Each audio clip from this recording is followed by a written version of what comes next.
Thank you. Thanks, guys.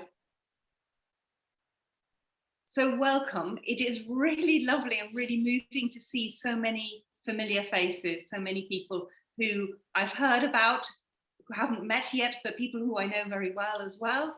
And also so many people from so many different countries. It's really quite, I don't know, I love that. I love that whole international feeling.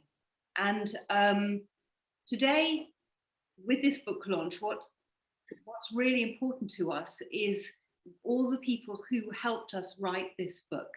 And so today, what we're going to be doing is hearing from a number of people who contributed to the book, because that feels, well, much more real and much more what it's about than us talking for an hour and boring you.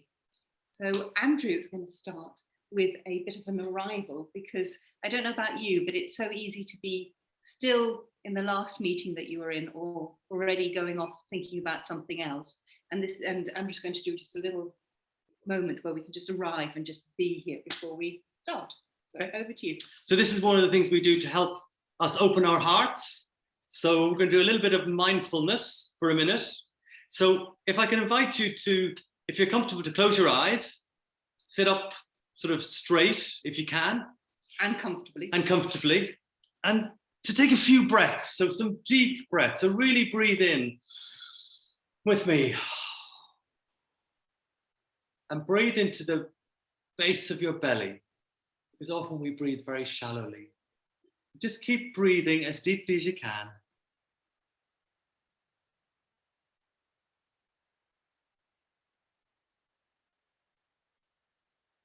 And if you find your mind wandering, as it inevitably will, and just bring your attention back to your breath.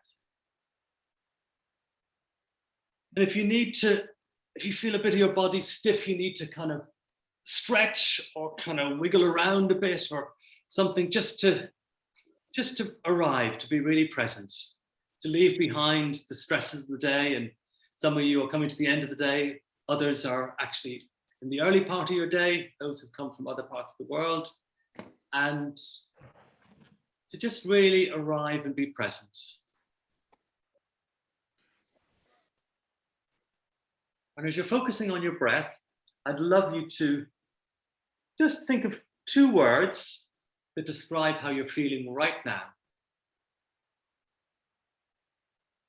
They can be absolutely anything, just exactly how you're feeling in this very moment in time. And when you've got your 2 words, you can open your eyes.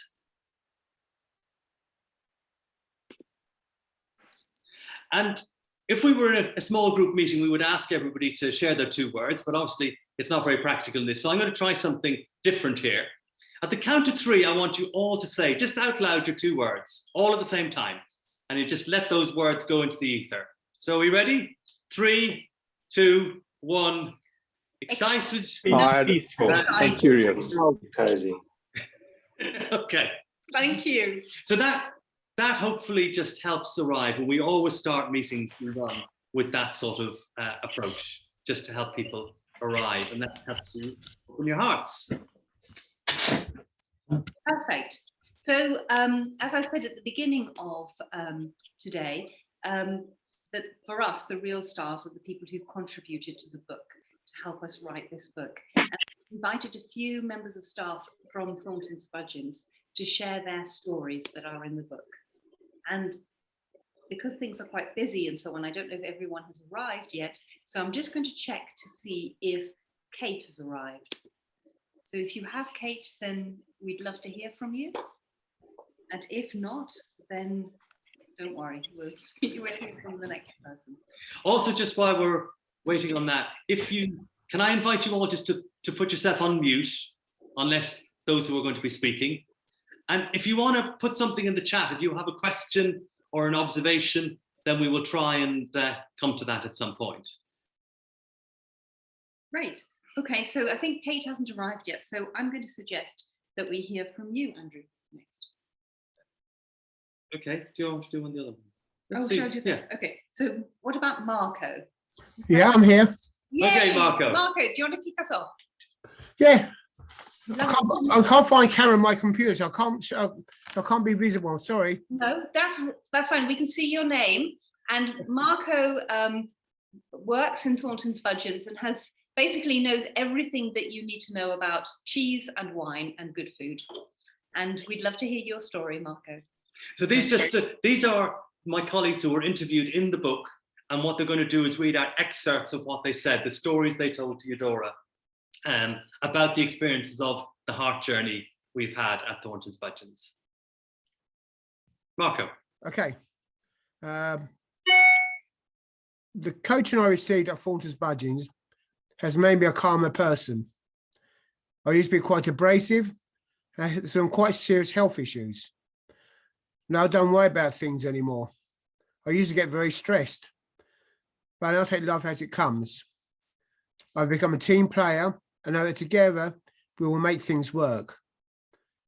Luckily, we received coaching before the pandemic. It refocused our objectives and has helped us work around situations.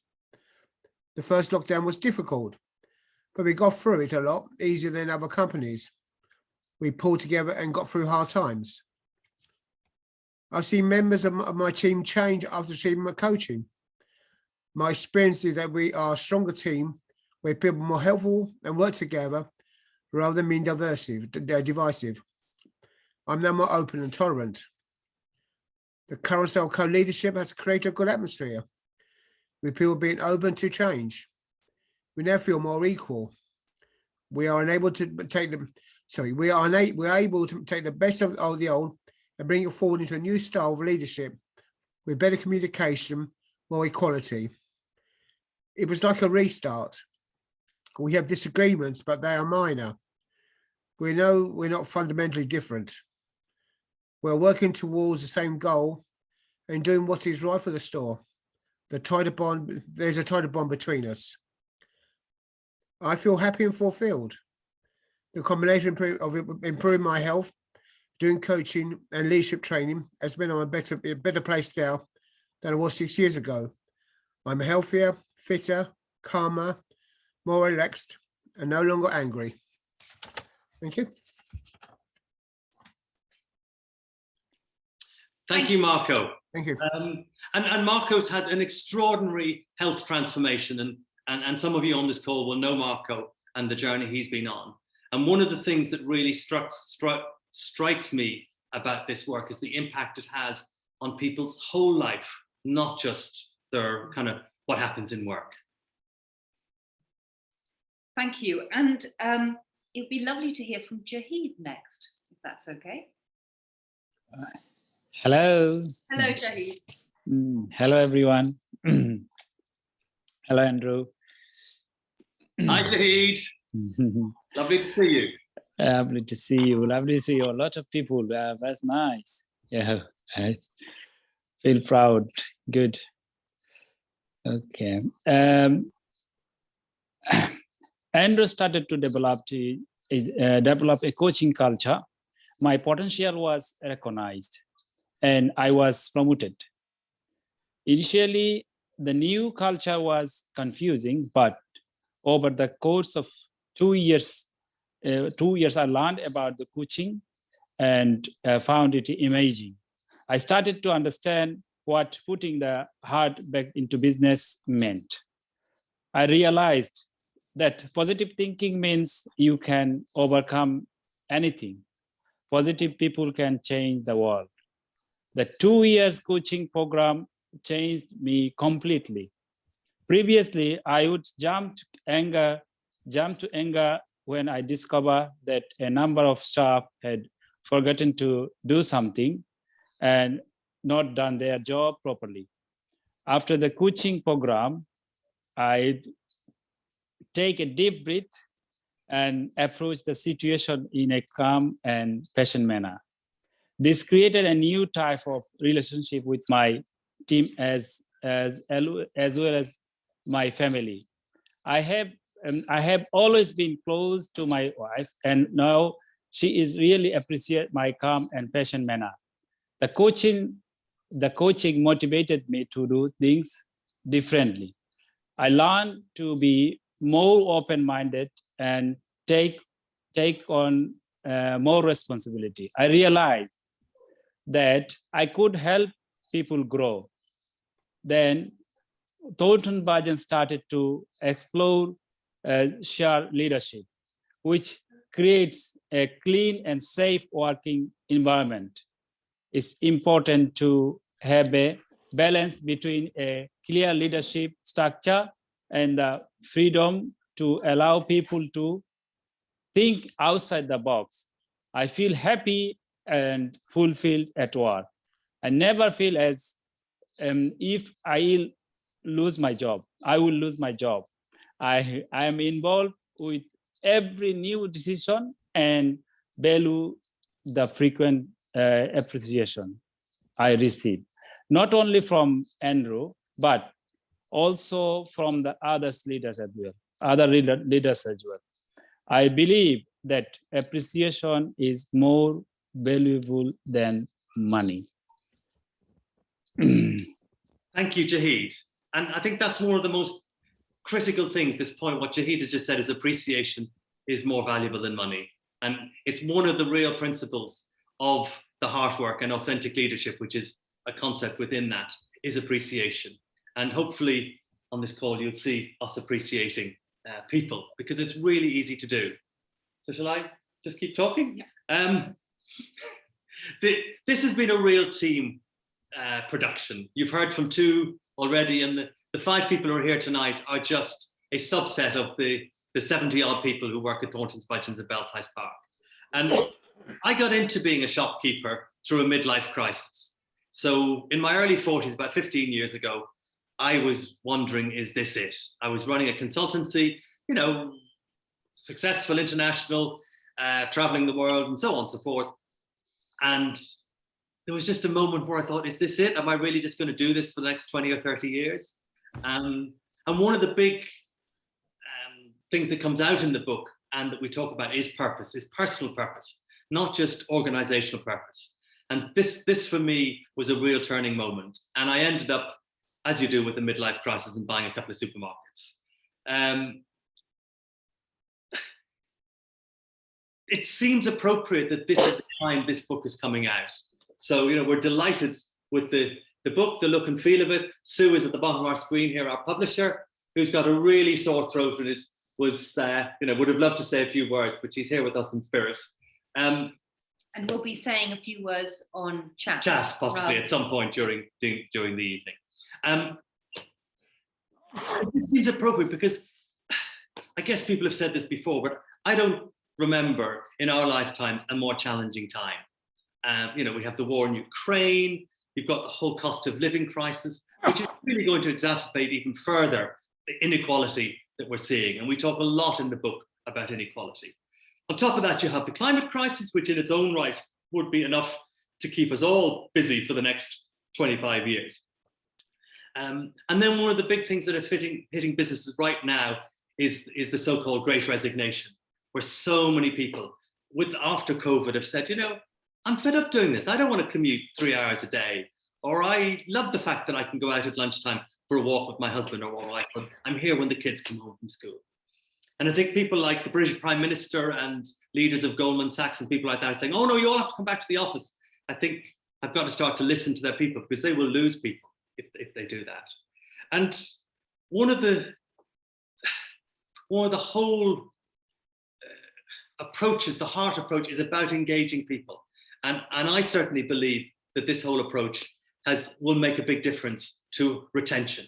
In Thornton's Budgens, we had an average rate of service, length of service of 8.5 years. So think about that, 8.5 years, average length of service in a central London supermarket, where most retailers would be lucky to hold on to people for a year or 18 months. And that's because we created a community, a family at Thornton's Budgens. And it's another great thing that people are really striving for at the moment, is community. We just don't have community anymore. And we as business leaders have the opportunity to create communities in our everyday work. So at Thornton's Budgens, we started not actually knowing that it was about heart, sort of 15, 16 years ago. But partway through the journey, I had this realization that actually my life purpose was about putting the heart back into business. And the second half of the Thorntons Budgeons journey in Belsize Park was around that. And some of these amazing people which you've seen today have been part of that journey. And what we used the store as a laboratory, literally. We took the opportunity to try different things out, to figure out what a business with a heart looked like. And that involved developing a coaching culture. Both Marco and Jahid have talked about that coaching culture and the impact it has on them. And we help make the environment safe. And that's one of the biggest single things that you can do in a company to create authenticity and heart, is to be safe. To be safe to share with your boss or your colleagues something you feel that without that being taken against you. And it's called psychological safety. And Google, in a study a number of years ago, found it was the biggest single differentiator between successful teams at Google and not successful teams. So we really managed to create that environment. And we were told regularly by people who came to the store, both customers, but also visitors, because we had visitors, from all around the world. We became a little bit kind of famous. And those people always said, there's something different here. I can't put my finger on it. It's a different sort of energy. And the experience when you go into maybe a restaurant or a shop and you have a really nice feeling about it. That's what this is all about. And the opposite being you go into somewhere and you just can't wait to get out because it just feels awful. Now, in that time, we achieved some amazing things. Our proudest moment probably was the plastic-free campaign that we ran, where we, having met an organization called A Plastic Planet and having watched the film A Plastic Ocean, we realized that there was a real problem with plastic. And it was just after David Attenborough had launched his Blue Planet 2 series. And we got together as a team and we said, we can do something about this. And in 10 weeks, we became this first in the UK and only the second in the world to launch a plastic-free aisle, well, plastic-free zones, we called it. And what we did in that was we actually gave our customers the chance. We had 1,800 plastic-free lines, so customers could shop totally plastic-free if they wished to. But more importantly, our second objective was to help show the major supermarkets that actually this was nowhere near as hard as they were sort of letting it on to be. And our customers were saying, everybody is doing greenwashing, making promises, but you're actually doing something real. So what we managed to do from a pure commercial point of view was we grew our total sales actually by 4% across the whole store, which is a lot in food retailing, 4% ahead of the marketplace. And secondly, we massively increased our loyalty with our customers. And then thirdly, we were told afterwards by a number of CEOs in the food industry worldwide that we had changed the relationship between plastic and food. Now that is one shop in North London. So if you can achieve that in one shop with North London, that is the power of heart. No matter what your objective and your aim is, you can achieve so much with a business with a heart. My passion now is about sharing this with other people, which is why I sold Thorntons Budgeons last year, because I knew that the demands of running a retail business were never going to get this book to be written and would never allow us to share it onwards. And the process of writing the book has really helped us define what a business with a heart looks like and the principles of what we call authentic leadership. And we had a real big moment last week, it seems longer than that Eudora ran our first in-person workshop since COVID. So everything we did was in person pre-COVID. Then COVID came along, we did everything online. We ran some amazing workshops online, but actually getting people face-to-face in community. And Eudora had people at the end of the 2-day workshop, when the time came, 5 o'clock came, nobody actually left. The workshop was over and everybody stayed. Not the usual thing of everybody sort of scuttling off to get there. Nobody actually wanted to leave. So that is kind of the power of this work. So I'm going to pass it back to Eudora. No, I'm going to introduce Rita. Sorry, we've just had to juggle the order around a little bit. So thank you for that. It was a real pleasure that Rita Clifton, who was best known originally for running Interbrand, the branding consultancy, but latterly she's the vice chair of the John Lewis Partnership. She is a non-executive director of Nationwide Building Society, She chairs the Forum for the Future, which is a green movement. And we're so delighted that she took time out of her hugely busy schedule to write the foreword for our book. So Rita, hopefully you're there somewhere. Rita's going to share a little bit about why she feels this work is really important at this time. Yeah. Well, look, hello, and hello everyone, and thank you very much, Andrew and Eudora. One of the most fantastic things I think about the book and reading the book when I wrote the foreword was the incredibly affecting stories that we've just heard two of, and the transformative effect some of the work that Andrew and Eudora have done. And I know, Eudora, particularly, you've brought, your coaching skills and your approach to unknotting people and allowing them to be themselves, etc. And I think that that has been hugely and beautifully complementary with Andrew's skills. I also am very happy to speak today because it's not very often that you can, do deep breathing in front of each other on the screen, in front of a whole range of sort of people in business and not feel slightly weird. And I spent quite a lot of my career feeling slightly weird, being in business and sort of maybe trying to, so I'm quite a sort of personal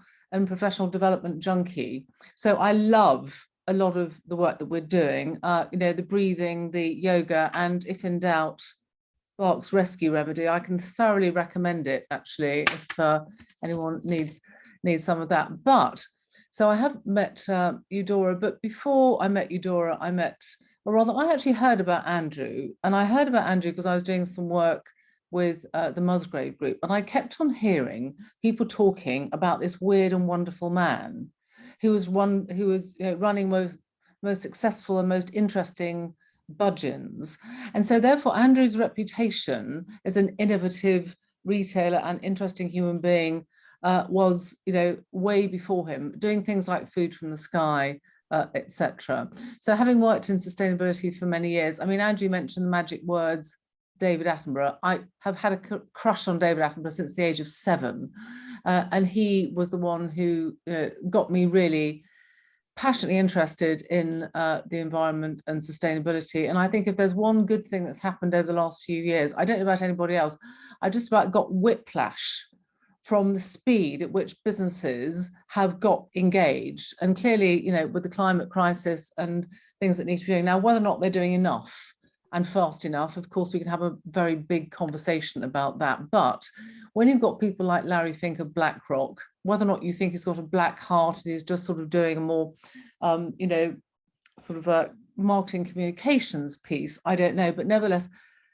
different people are talking about this, different types of business people are talking about purpose, they're talking about sustainability and actually putting some policies and practices in place to make that happen. But Andrew was way ahead. And having met him, I guess that we've extended and deepened some of our conversations. And I think in great part, one of the reasons why I so much want to support Andrew is I think he epitomizes the very human leader, or the very human types of business leader that we need in businesses right now. I don't know about anybody else on the call. My strong view is, the world needs changing. Business runs the world, whether we like it or not. So we need to change business. And in my view, that means we need a lot more very human types of leaders running organizations, a very much more diverse bunch of people running organizations. Because I'm sure I'm not alone in worrying that business has got a bit of a reputation problem. And I know when I say that, a bit of a struggle with the perception that it's a force for good. And of course, when I say that, people say, oh, yes, but the latest X survey, Edelman survey, says that business is actually trusted more than governments. Well, I suggest that's not a very high bar at the moment. So I think we can do a lot better, bearing in mind how important the role of business is in having the resources to make some of the changes that we need to our lifestyles and everything else. So I can get a bit miserable that politicians feel they can get more votes from giving businesses a good kicking rather than supporting them. And so therefore, in my view, we need good businesses run by overtly decent human beings, looking and sounding and being that they're the human beings who care about, sort of human beings who care about families and communities and pets, and being generally nice to the planet, as opposed to chewing concrete blocks for breakfast, because otherwise business leaders, business people can be seen as almost the alien nation, wearing clothes that set us apart, spouting jargon also, and paying ourselves sometimes a bit out of this world. So I do believe that businesses need to act in a much more human way with their stakeholders, and behave in that way too. And lo and behold, Andrew Thornton as a business leader, and long may it last. So in my view, Andrew and Eudora, they bring their business head, their human hearts and deep practical experience to encourage people to bring their very best human selves to work. And again, I think that's what we all need right now. So I guess just to sum up is develop the kind of world we need. We need good businesses.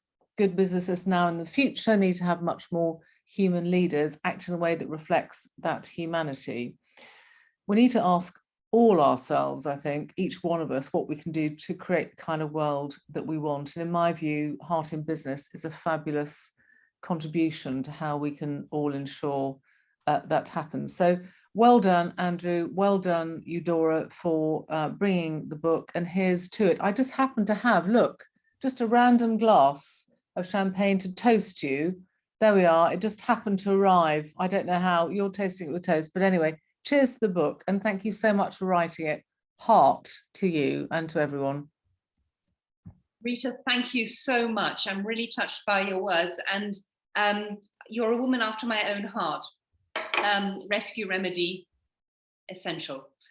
So thank you. Thank you very much for what you said. It is. I should just say though, as people probably know, this is supposed to be flower remedy, but if you actually read the ingredients, it's got flowers in it, and then it's got something like 27% alcohol. I'm just mentioning it, which is just in case. That's possibly why it's so effective. I'm just saying. Thank you. No, very, very good point. Yes. So thank you, Rita, for your words, and thank you so much for taking the time to speak today, but also to do our forward. That's meant a lot. And I'd also like to say thank you to Andrew. Today in Germany is Father's Day, and which is different from England. And just on a personal level, just thank you for stepping up and being Hannah's father. It really means a lot to me. And it's just great fun living with you, working with you, writing this book together. It's not always been easy, and it's in the knots and the difficulties that actually we find the true gold and move forward. So thank you for being up for doing that with me. Thank you. And why did we write this book?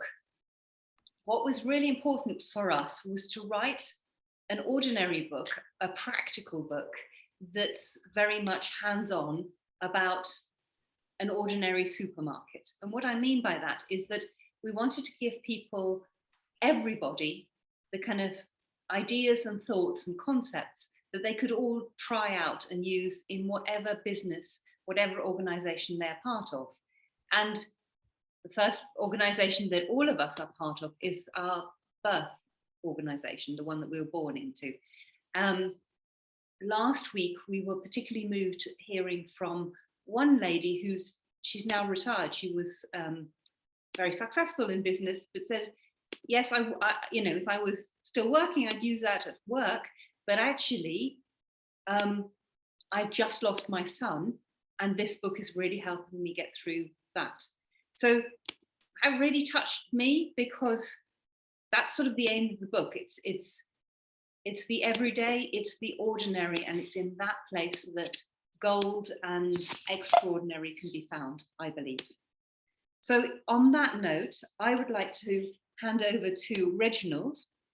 And Reginald, again, a really beautiful story. So I'd love to hear your story. Thank you, Andrew and Eudora, for the opportunity. I feel proud to participate in this event. Thank you. When we move from traditional style of management with everyone stuck in clearly defined areas to having an interim manager, I struggled, but things have improved greatly since the core leadership style has been put into place. I feel free to get on with my job. I used to feel imprisoned in the hot food section, but since then, I have been able to work in the post office. The core leadership style is more efficient and heart-centered, and people have the freedom to be more creative and innovative. It's also most cost-effective, and we have been able to reduce the number of staff. Working for Thornton Budgeons has deeply impacted my life. We raised money for Sri Lanka. I was interviewed by Jon Snow on Channel 4, and I went to several black tie events. Thornton Budgeons is not 9-to-5 job. It is a place where you are offered many opportunities to grow. I love working for a famous man who has given us all so many opportunities to experience new things. I see us as a leader in the retail world, developing great initiatives such as plastic-free campaign. I have used the coaching I have received at Thornton Budgeons in my personal life too. I listen more and take other opinions on board. I can give advice when asked and supportive and offer more independence to my children. I am happy and proud man to be working for Thornton Budgeons. Thank you.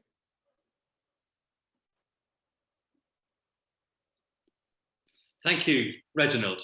And Thank you. just, yeah, really touches my heart again. And the thing that comes across for me each time I read or hear any of these interviews is the impact, and I said it before and it's worth saying again, on just beyond work, on family, on community, and the knock-on effect. So you do this in a business and you have 70 people and they go and each impact 10 or 15 or 20 other people, and heart just spreads out. And that, you know, from a personal and human point of view is extraordinary. And from a commercial point of view, it's really powerful because it creates the most extraordinary loyalty that you just don't get in any other way. Yes, absolutely.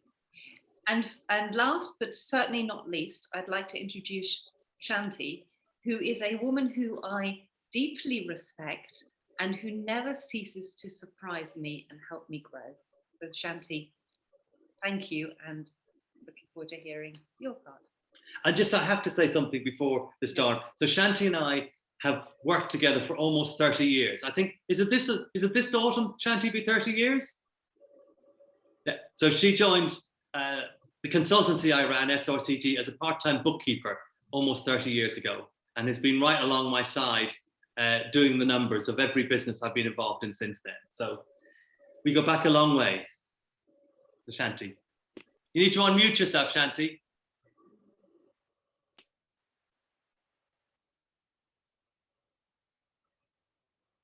You still need to be unmuted. Sandals. Perfect. Yeah, that's it. Can you hear me now? Okay. Yeah, so come September, it'll be 30 years. Okay, great. Okay. I was 21 years old when I arrived in England, she told Aurora. I was about to go to university and study business studies in my own country, Sri Lanka. But our family needed to leave immediately due to political situation. So instead of becoming a student, I became a refugee. In the evenings, I worked in a laundrette, washing sheets for hospitals and hotels. During my day, I learned English. I was lucky enough that I was taught English in a school that also taught us about English culture. When I first met Andrew when he was running the consultancy, I saw him as just a boss. I felt I needed to be polite. I hoped he would keep me as a bookkeeper, but I didn't have the courage to speak up. I felt I needed to look up to white people and that they were more powerful than us. I also felt that they didn't take us seriously.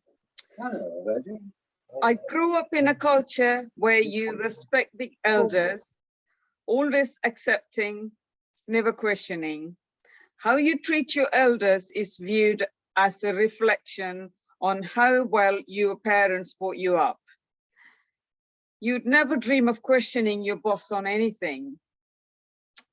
When I felt pregnant with my third baby, I was frightened I might lose my job. Andrew still jokes that when I was about to go give birth, I rang to let him know that I'd be sending him the cash flow report in advance to go into the hospital.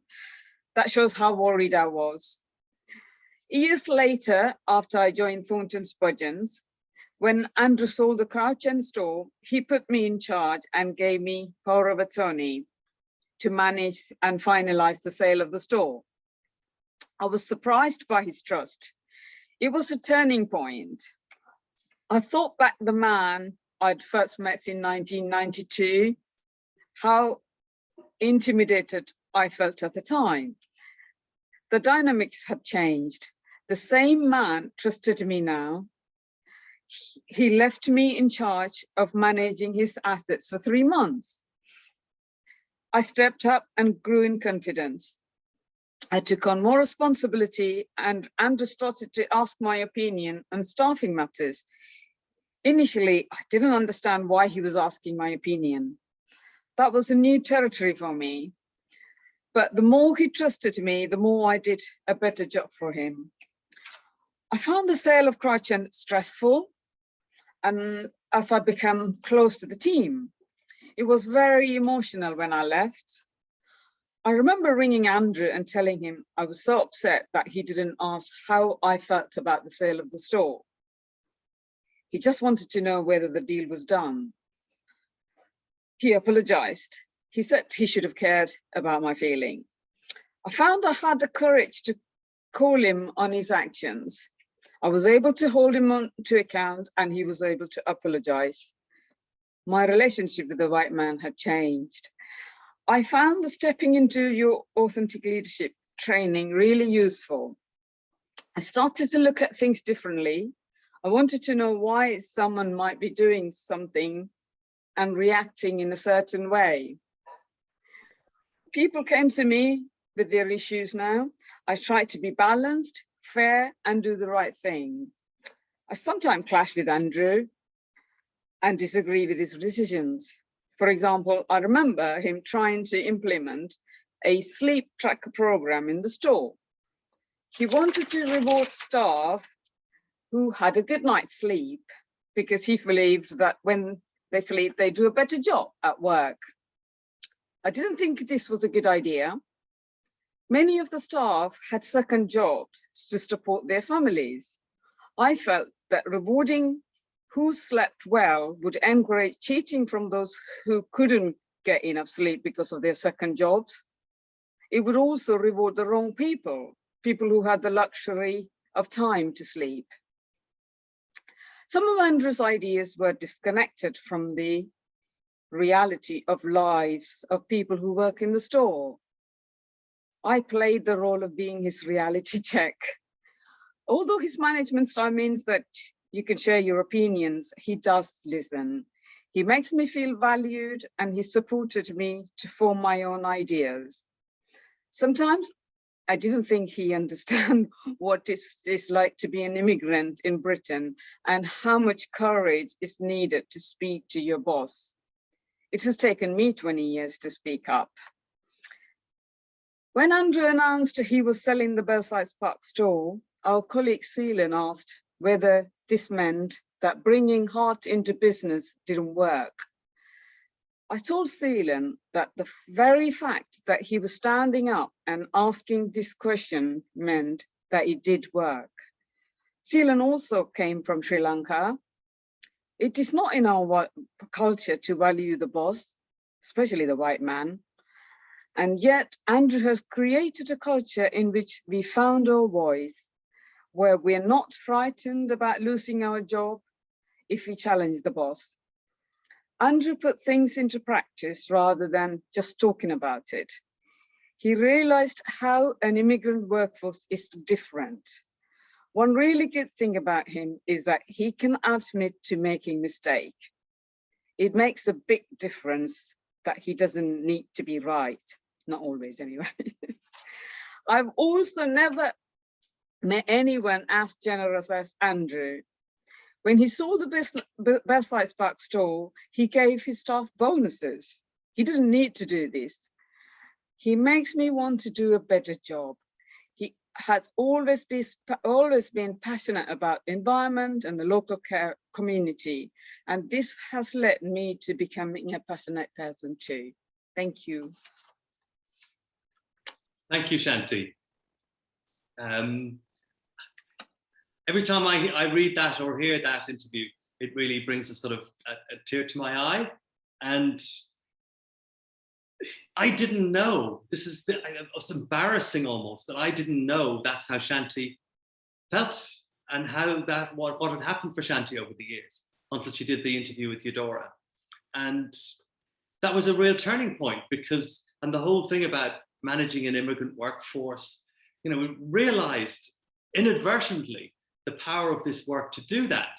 And us white middle-class privileged men run most businesses, and if we kind of ignore and don't engage with everybody else, then they're going to fail. So it's a real, this whole heart work we've realized that allows you to engage with everybody. And you see the multinational team. At one point when I had 2 stores, we had 150 people from 54 different countries. I mean, everybody who's spoken tonight is from a different country, pretty much. So I'm really, really moved, Shanti, as always, by that. So thank you. Yes, and thank you everybody for your contributions in the chat. I'm really loving what you're saying. And as I look at all the faces on Zoom, there are so many of you who I just would like to chat to and catch up with, and I know that there's quite a lot of us, so it's kind of, it's not kind of possible to mill around in a room and share a glass of something and chat. So what I would love us to do now is to kind of open up the floor, because I'd love to hear from all of you, any questions you have, any thoughts you have, and I'm aware that there are a lot of us. So yeah, just, are there any questions? Are there any thoughts, anything that anyone wants to share about today, about what they've heard, but also perhaps if they've already read the book, anything that they've read that they'd like to share, or their own experiences. I know, Leora, you've just shared that you had quite an interesting experience today, and yeah, just that sort of synchronicity of it. So, well, Leora said she ended up walking past Thornton's Budgeons in Belsize Park today for the first time in ages. So how bizarre is that? So you can either share, by asking, just unmute yourself, or if you want to put something in the chat box as well. And don't all speak at once. And Sue, thank you. So Sue has just shared, and Sue helped us write, or actually basically was the person who kind of was instrumental to this book actually happening. So really was the midwife of this book. So thank you very much, Sue, for what you've shared, what you're sharing on the chat, and also to Bev, who's here with us today, who without Bev, you wouldn't want to read this book. Let's just put it that way. Bev was our editor. Yeah, and she really put things in the right place and the right order. Just that, Sue, you made a great point about demonstrating of psychological safety, and how Shanti's interview really demonstrated that. And that is just so important. It is such a, if there's one thing you were to take away about how you can make a more heartful business, is to create psychological safety.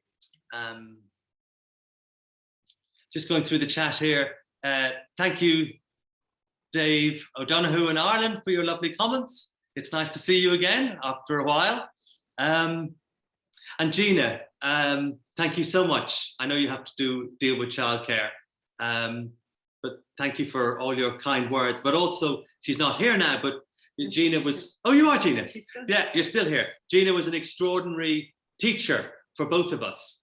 And I wouldn't be here today writing this book, Gina, if it wasn't for you. Well, we wouldn't be in a relationship. We wouldn't be in a relationship, actually, if it wasn't for you as well. So, so on many, many levels, Gina, so much appreciation to you. And while just Eudora's looking at the chats, it's my turn to appreciate Eudora here a bit. This was a solo mission for quite a while. I've been writing this book on and off for 7 or 8 years.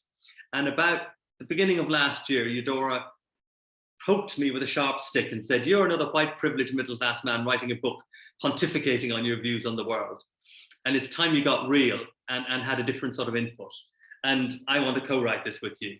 And, you know, after initial sort of sharp intake of breath, it's like, okay, right, you probably have a fair point. Well, maybe the next day when I calm down a bit.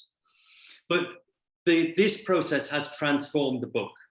And it's demonstrated to me a number of things: the power of what Eudora brings to all of this, the power of collaboration, so two of us writing rather than one of us writing, and the power of an alternative perspective. Eudora was a single mum, for example. I've never been a single mum. Eudora, as a woman, has experienced discrimination that us men will never, ever experience. I have tried in the past to play the Irish card on being an ethnic minority, but my colleagues in the store told me that was a load of rubbish and I couldn't play that. So I've never experienced that. So I just want to appreciate Eudora and for the depth that you bring to this work and your style of coaching, which I have learned a huge amount from. And I think everybody from Thornton's Budgeons who's here tonight has grown as a person thanks to that style, which led, you trained other people to coach. And that was one of the most powerful things we did, was training coaches, internal coaches, to coach their colleagues. So thank you. Thank you, Andrew. And I in turn also appreciate all the people from Thornton's Budgeons who I was allowed and able to interview, who were vulnerable and open and shared their stories. And please read them. They are so moving. Every one of them. Just the stories behind why someone ends up working where they end up working, how they came to where they came to, is. We don't think about that. We don't think about why someone's in a particular job, and to have that privilege to be able to interview people and understand their journey and hear their experience has been really moving. And I'm just going to, yeah. Ralph, thank you for your lovely comment. And Ralph highlighted the importance of community, the focus on community. Yes. And I really think at this point in time, we so desperately need community. And there's so few places in the world we can get community. And business is a fantastic place. And people used to call the store the Thornton's Budgeons family. And that's why we had such an extraordinary length of service. So thank you, Ralph, for that comment. And are there any questions that anyone would You're like? all very quiet. You can't all be that shy, surely.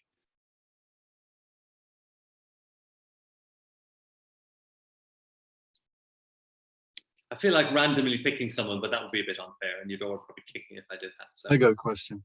Yes.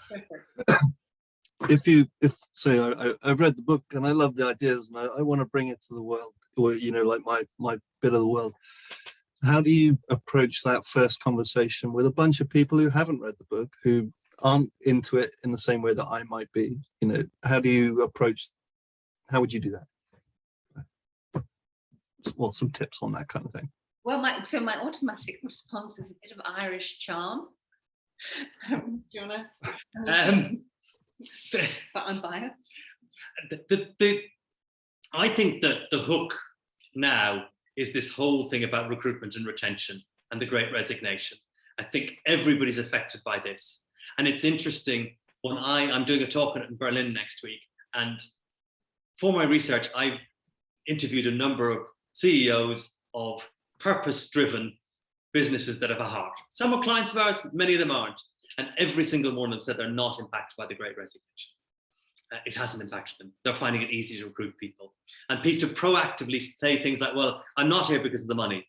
I'm here because I want to work for a business that's doing some good in the world. I'm fed up just working for money-making machines. So I think, Chris, if you wanted to engage people with this sort of conversation, it's tapping into a big challenge they have, which is recruitment and retention, and saying there are better ways of doing this, and then start to slowly introduce that. And take a risk. I mean, this idea of doing a little meditation and mindfulness at the beginning is. I remember the honor of meeting the First Minister of Guernsey once, and going over and saying to my colleague Sajid, "Come on, let's do that," and we did, and it was amazing. And he was so like, "Oh my God, that's fantastic," and he was totally engaged. So take a risk and kind of do something like that. because it is a bit different, but it helps people really arrive. So that's my answer. Right, and I think, Barbara, you've raised your hand. I'd love to hear your question. Yes, I did. I would like to know. As well. Yeah, hi. I would like to know what's next for you guys after this, because you know it's like you made a baby together, and now the baby's out there, it's growing. But what will be next? Are there any plans already? So, well, for me, yes, which is that it's really important for our baby to speak many languages. And what I mean by that is I'm really fascinated by how Heart in Business, how the work we do and people, organizations with purpose could find and meet each other across the world. Because I think that is sort of bringing like-minded businesses together from everywhere. So we're going to be working in Thailand later this year, which is extremely exciting, and various other places. But so for me, that's a big thing. And Andrew? Yeah, I mean, the child has to be raised now, basically. My purpose is around, both of our purposes is about putting the heart back into business and helping leaders to heal, because actually this is about healing. This is about helping us get over some of the traumatic stuff that's happened in our past and be aware of it and that use that to help other people shine. So we're on a mission to get this word spread. Hence, if you bought the book, you've got the book and read it, fantastic. Please tell your friends, give us an Amazon review. If you haven't got it already, please buy it for your friends, buy it for your children, give it away on the street, whatever you want, to get the word out. Because one of the things I've been so touched is at this point in time, because it's been on sale for a month now, a number of people have read it, and some of you this evening have. And the comments we have both received from people have been really, really beautiful. And that really makes all the hard work and effort worthwhile. So yeah, so we will be raising our child, Barbara, for a while. And yeah, whether there'll be more children to come later on, who knows? But that's certainly, any of you who are parents know that that's in its own right a big enough job. Okay, thank you so much.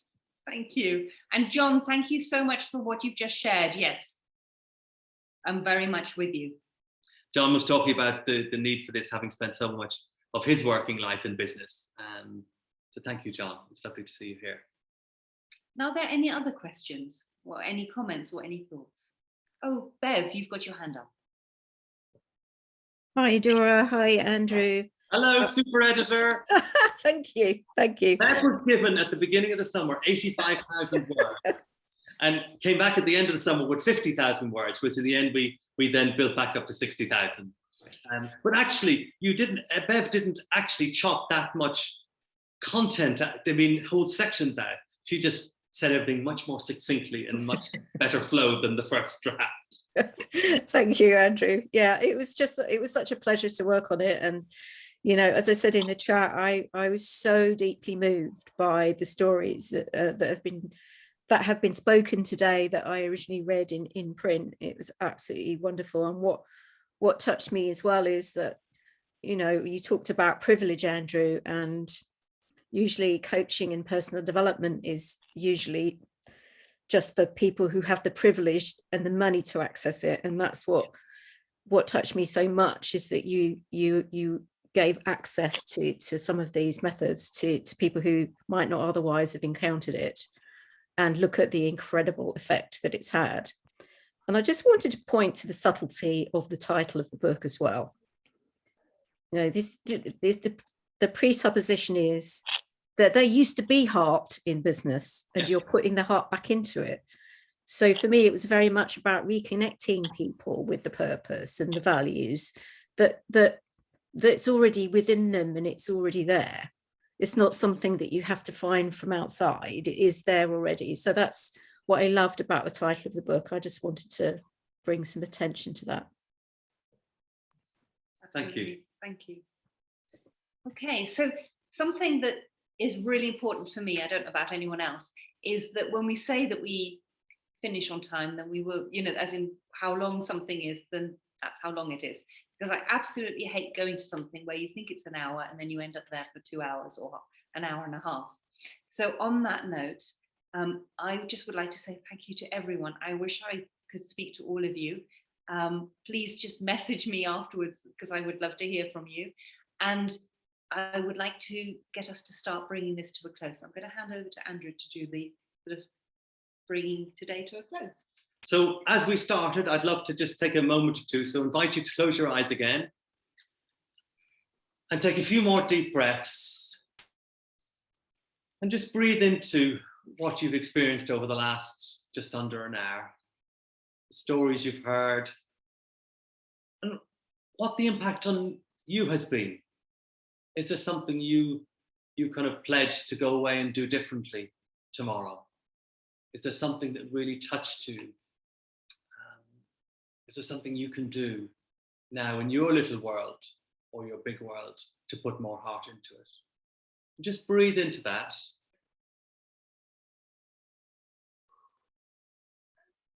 And see what that feels like.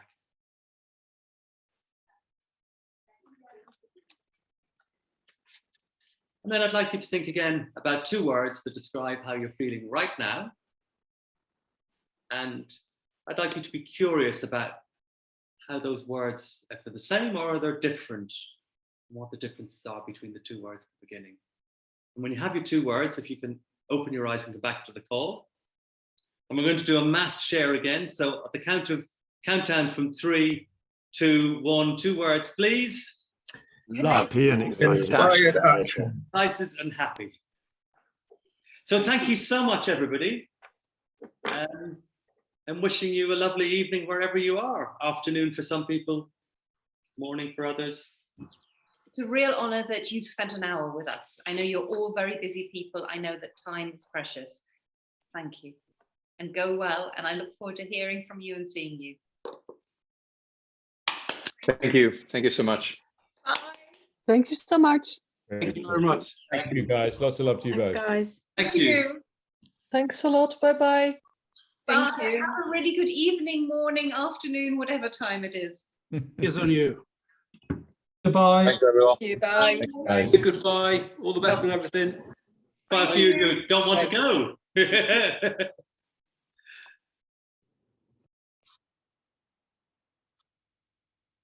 We have to stay till the last person leaves, so it's be rude to kick you out without actually.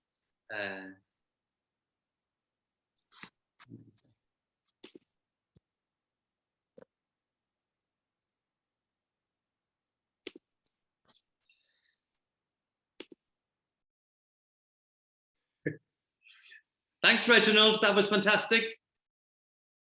Thank you. You're muted, Reginald. We can't hear you. You're muted. And Susan's already gone, so she's not there. The photo. Don't Yes. forget to send the photo. I've sent the photo. Okay, thank you. Okay. All right. Take care. Bye. Bye.